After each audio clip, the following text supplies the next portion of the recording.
I was like 13 years old, living in Waterdown, Ontario, Canada, and I'm like, I'm gonna be a UFC champion. I'm gonna fight in the UFC. And I had zero reason to believe it, but in my head, I was just so certain that that was the only way that my life was gonna go.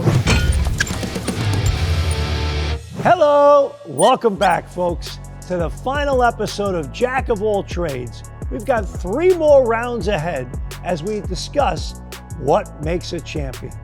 You mentioned delusion. You think that delusion ended up being drive?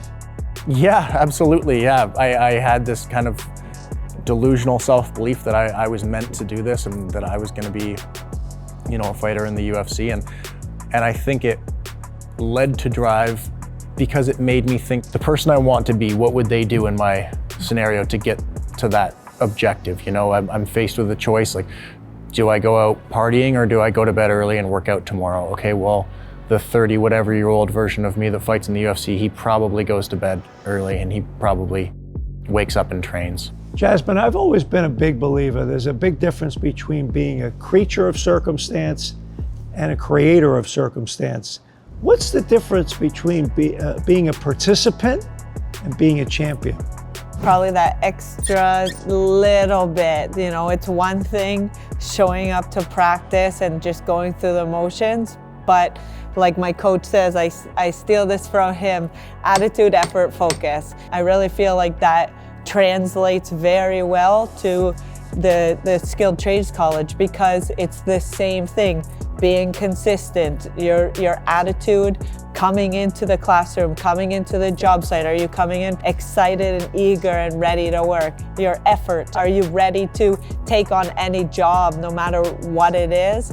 And your focus, are you focused on the task at hand or are you distracted on your phone and kind of screwing around? Like, are you focused on the job that you have at hand? Keeping those all aligned is kind of the way to be. Let's look at the work-life balance in the skilled trades. Tradespeople put in the work, but the reward is freedom.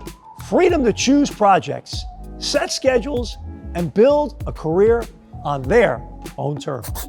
Unlike many traditional jobs, the trades offer flexibility as experience grows, allowing workers to create an ideal work-life balance. Whether it's spending time with family, pursuing passions, or even taking extended breaks between projects, the skilled trades provide the opportunity to earn well while living well. Now, back to the show.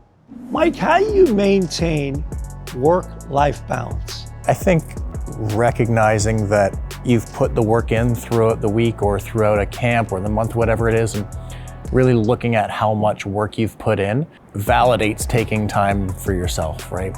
If you're kind of messing around at work or you're not really doing the work, I think that's where that anxiety starts to set in, where you start thinking that you need to be doing more because you probably should have been doing more during the day. When I'm in the most crucial moments, when it's like fight week and getting ready for the fight and fight day, and I always think I'm living the best years of my life right now. I make sure to focus on that, and then when the negative times come, I'm able to kind of revert back and okay, the good times will come.